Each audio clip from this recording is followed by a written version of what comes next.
Welcome to Payments Agenda, the podcast series where we delve into the ever-evolving world of payments, technology, and commerce. Join us as we navigate the trends, innovations, and challenges that define the payments realm. We'll bring you an enlightening conversation with experts, industry leaders, and forward thinkers. Whether you are a fintech aficionado or business proprietor, or just keen to explore the world of online payments in today's digital era, you are in the perfect spot. Prepare to unravel intricacies and unveil the future of payments right here on Payments Agenda. I'm absolutely delighted to have Mike Ferrier MBE joining us today with a remarkable track record of over 7 years as a private consultant to the gambling industry. He is becoming the trusted authority for regulatory compliance guidance in online gambling. Before this, Mike dedicated to over 2 decades to spread-hitting operations and combating digital fraud at Broadcast. And here is the kicker: brings a rock-solid foundation from his 24 years of service in law enforcement and the military. We're eagerly looking forward to delving into his insights on fraud prevention and compliance in this digital era. Welcome, Mike. Thank you. As an expert in fraud prevention for online gambling, could you share some insights into various methods fraudsters employ and challenges they pose to the industry? Well, firstly, we need to understand what online gambling fraud is. And it's any illegal means used by fraudsters to steal money from the gambling operator or the customers, in fact, who are using that operator's site. The world of online gambling has exploded, and mostly due to the fact that mobiles are now part of the everyday life, and that in itself has meant a big increase. And there are many forms of online frauds, ranging from money laundering, account takeover, bonus abuse, and even some fraudsters use betting bots to gain unfair advantages when they're playing. Gambling sites can no longer use credit cards to fund any accounts, but debit cards, of course, are the prevalent factor. And fraud within the debit card sector, as you know, is very high. So there's always that risk there of people being able to use that. One of the most effective measures gambling operators can implement in order to fight fraud, you mentioned several types of different types of fraud. Yes. I mean, all gaming platforms are, if they're licensed by the UK Gambling Commission, the UK Gambling Commission produces what they call the License Condition Codes of Practice, commonly referred as LCCP, and they're split into 3 sections. The first section is operating license conditions, codes of practice, provisions, and personal license conditions. And within all these 3, there is many advice given and guidance given as to fraud prevention. And really, operators, I keep getting told, yeah, we know all that. We know all about the license condition codes of practice. But people keep failing on adhering to them. So it is essential that operators are up to date and keep up to date with the license condition codes of practice set out by the Gambling Commission. There's millions of pounds in fines for not complying with these conditions. And we see it every day. We see operators being fined millions of pounds because they failed to prevent money laundering, they failed to deal with responsible gambling correctly, they failed to have customer interaction. So all of these things are contained within the codes of practice, and yet, although people say they know them and they know them well, they still end up getting fined. So it really is important that they look at that. You might ask, well, why are they fined? Because they do have experts in their companies. I mean, I spent 17 years with Ladbrokes as one of their experts. So they do have experts in their company. So I've got my own view on that. I mean, I think there's a reluctance to have an outside gap analysis carried out by an outside consultant or an outside company that specializes in gap analysis. I think there's a slight reluctance because the people in charge of compliance and fraud prevention, etc., have a background worry that somebody's going to come in and highlight things that the people at the top of their company will think, well, you should have done that. That's what we're paying you for. Why haven't you discovered that? So I think there's that little reluctance about people coming in and highlighting gaps in the company. And secondly, sometimes there's a clash between marketing and actually fraud prevention. And it can get a little bit blurred. And sometimes people go ahead and make decisions that they end up eventually being fined or sanctioned because of those decisions they've made. So I think that's just my personal opinion as to why there's a reluctance for that to happen. Nowadays, I believe like more than 50% of the market is mobile devices. And with the mobile devices, you have a new technologies for identity verification, and how this actually changed the way to fight fraud. Well, we're talking about identity verification and signing people up onto the platform, etc. And we know that passwords are easily compromised. They can be sold on the darknet because they've been compromised and appeared on the darknet, and fraudsters can buy them. They can be compromised by phishing scams. For instance, in 2022, 21, 232 million people worldwide who were subject to fraud used the password 123456. Now, you and I may think, oh, that's stupid, but that's what people do. And also that 70% of passwords that were compromised and had been compromised and the people knew, they continued to use those passwords on different things. So if they had a password on a gambling account that was compromised, 70% of them carried on using that password for their banking or whatever else. And I think the only way to go with that is biometrics as opposed to passwords. It increases the level of protection. It's more convenient for customers. There's no pins to remember, no passwords to forget. And passwords, believe it or not, 20% of them are forgotten within 6 months of being used and opening an account. There's only one use, so biometrics is the ultimate security for that. Layering facial and voice biometrics provides maximum security and strengthens identity, confidence scores, and customer privacy is assured and strengthened by the use of biometrics. Recently, I saw a very cool example of using biometrics. So I was provided the just regular phone device, like iPhone or Samsung. I do not remember. But it was a gambling application, and the coolest thing is that AI, which is inside, or it's kind of machine learning model, it's analyzing your micro gesture or something like that. Is even if I will provide you my phone to you and you will try to tap or whatever to deposit, you won't be successful. No.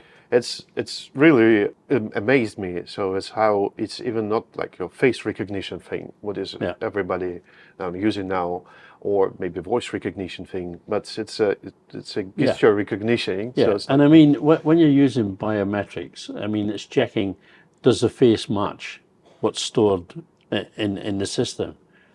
Is the voice live or is it recording? Because biometrics can tell that when you're actually doing it. And is the face a mask? Is it a picture? Is it a video?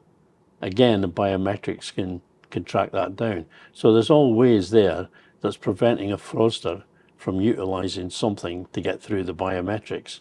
You could look at passwords versus biometrics, and passwords, as I've said, are weak. They're easily shared with friends and family. I mean, people give somebody their phone and say, oh, do this for me, my password is, my username is, And that happens all the time. And they're available for purchase on the dark web. Criminals are buying passwords and compromised data off the dark web and then using that to bombard various places to get information and get customer data. There's too many passwords to remember, and that gives poor password hygiene. Whereas on the other hand, the biometrics are always available, they're never forgotten, they're effortless, friction-free, customer-friendly, extremely difficult for fraudsters to obtain and use, and they're more secure than the passwords overall. And they can thwart account takeovers, SIM swaps, and other types of fraud that you would be getting just using passwords. Can you tell us a bit more how to strike the balance between security measures and user experience? There is always the feeling that you don't want to make things too complicated for customers because customers will go elsewhere. So everybody is trying to make sure that the journey is easy. And the biometric companies that do that are well aware of that. I've done some work with a company, MyTech, and they use biometrics, and they're well aware that one of the most important things for a company is the customer journey, and therefore they make it as effortless as possible. And to sell it to the customer, it allows the customer to know that they're more secure, their account's more secure, less likely for account takeover, etc.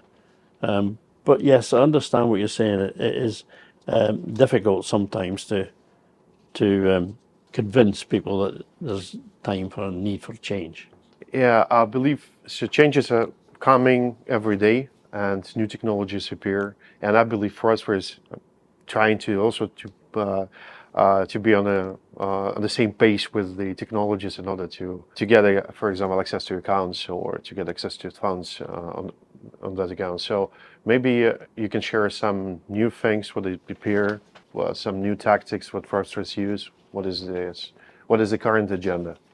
Well, first of all, I don't really want to go into tactics that's used, because that's just like saying to the fraudster, look, you're doing this and we're doing this, and we're going to stop you getting in because this is what we do.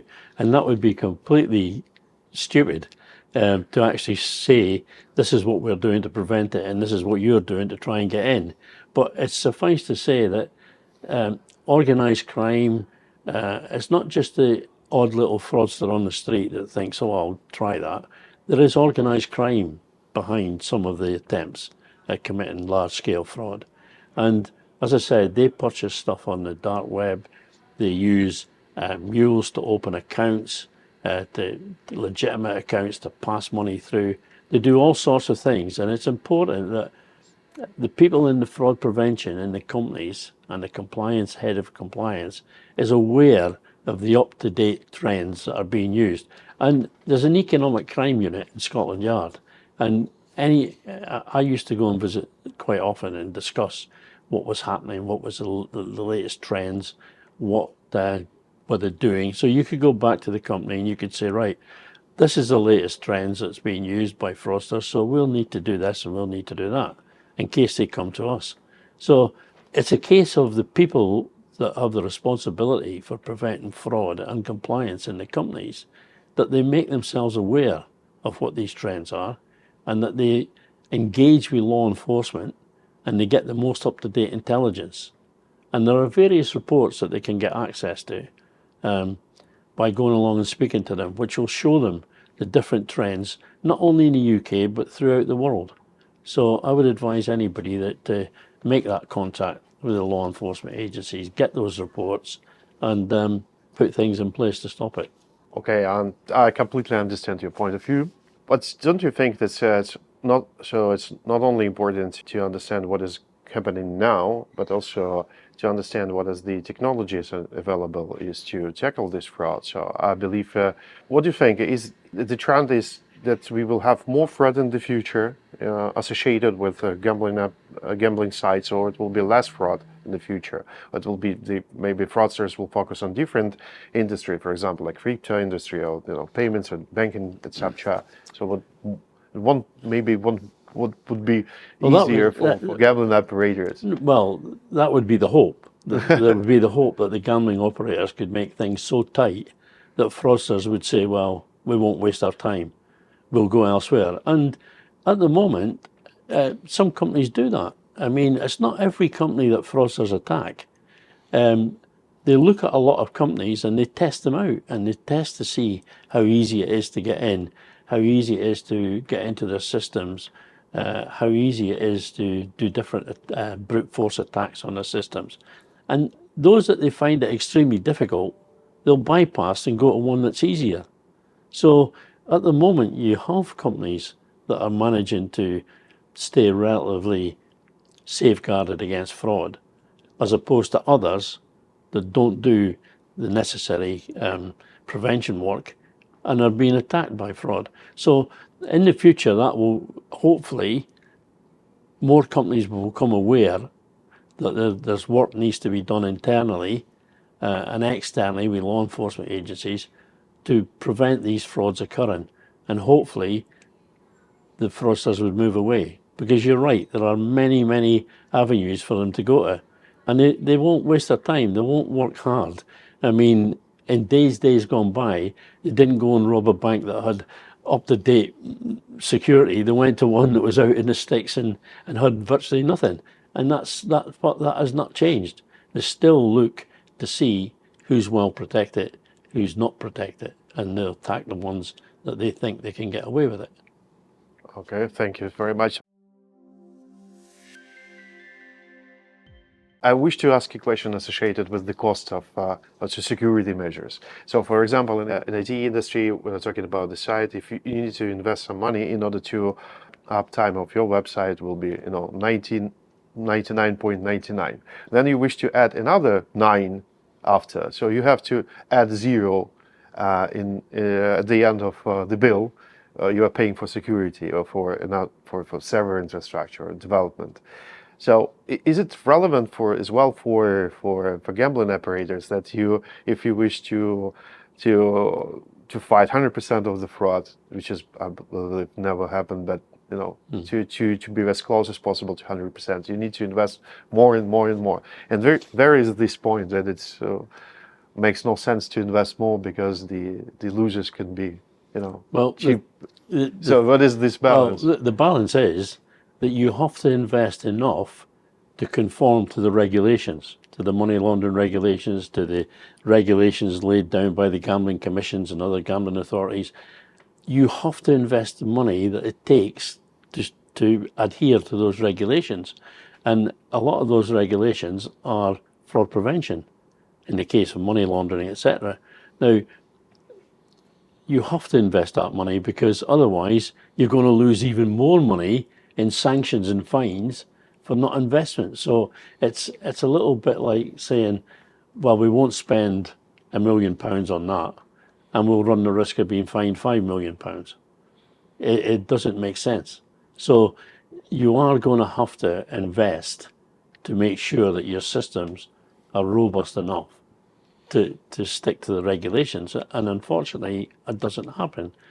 Again, as we talked about earlier, marketing and security doesn't always go hand in hand. So we're talking about, somebody saying, well, we want to go and do this, and somebody advising, well, there is a risk here, because there should be risk assessments carried out on every product all the time, and they should be updated all the time. And the Gambling Commission insists on risk assessments on products. So somebody wants to do something new, and you have to have a risk assessment on that product, and the advice comes back, well, we're going to have to do this, we're going to have to do that, and it's going to cost X number of pounds. And then you get somebody who says, well, we don't want to spend that. We'll just go with it. Well, that doesn't work, because you can only go with it for so long until you fall foul of the regulators, and then you end up with a huge bill. So it's a false economy to think we're not going to spend it in the initial stages. And I think a lot of companies realise that, and they don't all sit back and say, oh, we're not going to do it, because they do. There's millions invested in security and fraud prevention. But unfortunately there are some that just don't spend enough. Speaking about the stakes, can you share some stories about like success cases that you or your maybe teammates that prevented huge fraud? Well, again, I can talk about. I've seen brute force attacks in Germany, Gibraltar, Malta, United Kingdom, Ireland, lasting for hours. And on one particular occasion, a Russian organised crime tried for 3 days to breach the systems and get in and take over accounts. And it's very time consuming. There's a lot, you can imagine, there's a lot of hard work keeping them out. There's a lot of technical side on the technical side, keeping them out. There's a lot of fraud prevention and the security side, keeping them out. But eventually, if you keep them out long enough, they will go away. Because as I said, it's just not worth it. So there are lots of occasions where by having alerts in place, because that is the most important thing, you have to have indicators in place that will tell you that these frauds are happening or an attempt is happening. Because if you haven't got those in place, then you're not going to know about it until it's too late. So it's a case of just making sure that all the indicators are in place and that the teams are fully briefed and know how to deal with things, and then just dealing with it. I should just add to that we've been talking about preventing fraud and one thing and another. But of course, remember that if fraudsters do manage to get in and do manage to take over accounts, companies are obliged to inform the Gambling Commission that it's happened, and also inform the ICO that it's happened, the Information Commissioner's Office. Now, both can level sanctions. About the breach attempt. Yeah, about the breach. And both can level sanctions against the companies for those breaches having occurred. And even the threat of losing a license. So there's a lot more to keeping those fraudsters out than just letting them come in and detecting them and then taking preventative measures, because you have to report every breach. Yeah, I understand. So speaking about the technologies, we discussed it just before the interview, some cases, is that currently many companies are using AI and ML technologies is to find patterns, because AI models are there. Very good in pattern recognition is to find some promising fraud, for example, in poker games. Then one is trying to lose money to another one and get an advantage of it. So what do you think, how it's evolving now, and how you'd mentioned regulators, ICO and Gambling Commission. So how do you understand it's those new technologies? Are they maybe welcome for operators to use them as to automate this process, or maybe even to automatically report? Yeah, people like the Gambling Commission will never tell a company to use a particular resource Sure. to check on their things. But I will give you an example. Chip dumping, which is what it's called when one person loses to another intentionally at poker, and fraudsters do go on with illegal funds and chip dump them to a colleague who takes them away to a proper account and proper funds, and that's the way that they launder money. Now, most companies have companies in place that monitor the play. They can see what is bad play, they can see play that is likely to be chip dumping. They're able to act early and freeze accounts and inform you, and then you can take whatever action you need to take.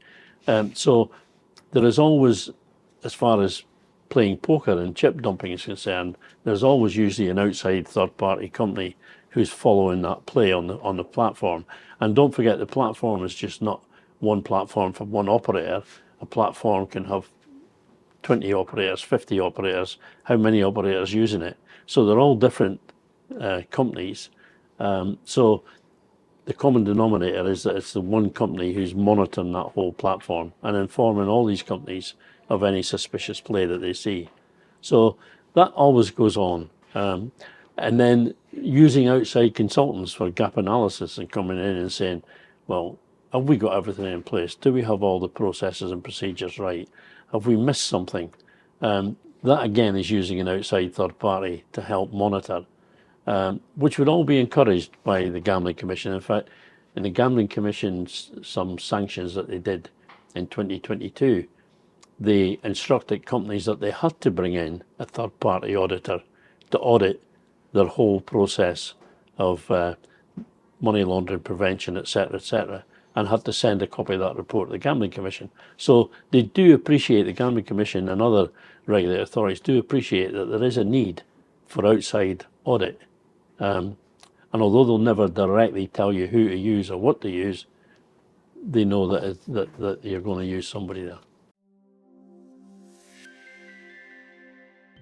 Speaking about the practices gambling companies has to follow in order to investigate and report the all gambling companies should have and do have prevention measures in place in their systems to detect suspicious activity. And the best practice for them is to respond to potential fraud scenarios include knowing your customer, KYC, having robust policies and procedures in place, which again, as we've talked before, the license condition codes of practice say that you have to have in place, and risk assessing the products that you're bringing on, and reviewing all your policies and procedures, and looking at your customer interaction, and have you got the correct training going out to your staff in all these areas. So this is the best way that you can actually prevent fraud, is by educating your own staff and by carrying out your own checks and being aware of the trends that we talked about, learning the trends, etc., and making sure your systems have alerts in place to let you know if that's happening. As I see, so the properly licensed operators, they have to follow a lot of procedures. They need to, before you register an account, you need to, while you register an account, you need to run KYC, and maybe as well AML, right? So it's to do all the checks. But on the other hand, it also creates some friction, right? But on the other hand, there are a lot of, I would say, great casinos, gambling sites in the market, and you can easily create a new account with them. And yeah, some of them are also running KYC at the end if you wish to withdraw funds, just also to be on the safe side. But what do you think out how properly licensed casino can win this game again, or gray operators playing illegally in the markets? So what is the current environment? I mean, licensed operators versus non-licensed operators. Basically, non-licensed operators are not doing any KYC, not doing any fraud prevention. They're just taking the money and running. I mean, they'll disappear overnight. You could be a customer of an unlicensed operator and have thousands of pounds in your account, but then one day there won't be anything there and that operator will have gone. So I can really only talk from a licensed point of view. And although these things have to be done, and although you don't want your customer to say, oh, I'm going somewhere else, the thing is that somewhere else has got to do it as well. So all the licensed operators are in the same boat. They have to adhere to the regulations about identifying a customer, onboarding a customer, KYC, etc. They have to be able to do that. So a customer saying, well, I'm going to go to another company, you can tell them, well, when you get to another company, you'll be asked exactly the same. So I think most customers know that now, because it's been, enforced for a long time, and most customers know that. So I don't think there's too much resistance from customers to go through those processes. No, I absolutely agree with you. It's not about like a customer resistance is to provide, because they used to do that and they understand the need for that, right? But at the same time, people like with passwords, they're lazy, right? So it's for them, it's much easier to create a new account without not providing all this information about the somebody who they wish to play as they think for 15 minutes. Yeah. Speaking about fraud associated with attempting to manipulate gambling outcomes. Can you share some experience how to tackle with kind of fraud? One of the three principles laid down by the Gambling Commission is that the gambling is fair and play is fair. So it's crucial for your reputation of an online gambling site that the play is fair. And implementing measures intended to deter, prevent and detect collusion, for instance, and cheating. Introducing them into your systems where you get alerts telling you about this is all going to show the fair play element. Retaining a record of relevant activities to help with investigations. If there's any accusation by a customer that the play is not fair, if you have the records and you do record keeping, etc., that you can draw on to go back to that customer to prove it's fair. So you should have a good record system. You should be able to suspend a player at any stage in any session, be it on poker, slots, anything where you think something is happening that's not fair. So in the case of the poker, you think something's happening that's not fair to the other customers on the site, you should be in a position where you could suspend that play and that player. And you've got to be able to monitor the effectiveness of your policies and procedures, the ones that you've got in place. You have to monitor them and make sure that they're effective to ensure fair play. And if they're not, or if there's any gaps, you need to amend them and review them. You always have to have a procedure in place for investigating any suspicious play, any time that anything is detected that is suspicious and could lead to the accusation that the play is not fair. And especially if a customer complains about some cheating going on, you have to have a policy and a process in place how to deal with that customer, what you have to look at, what you have to check on, how you can gather that information. So that's all in your policies and procedures. So really, you have to make sure that the play is fair and it's contained, all the way to make it fair is contained in your policies and processes and procedures. Thank you very much. So just to wrap up this conversation, so we have two things like account takeover and fraud associated with payments. So usually those two things you can find them together, right? So someone is trying to take over the account in order to access the funds. So can you share some practices or measures that can help to prevent this account takeover and to prevent accessing the funds and payments fraud? Well, account takeover it's a growing concern, and in fact there has been some reviews carried out that between 2019 and 2021 account takeover went up by 52%. Now, as we discussed earlier, biometrics goes a long way to help prevent that account takeover and bring that rate down.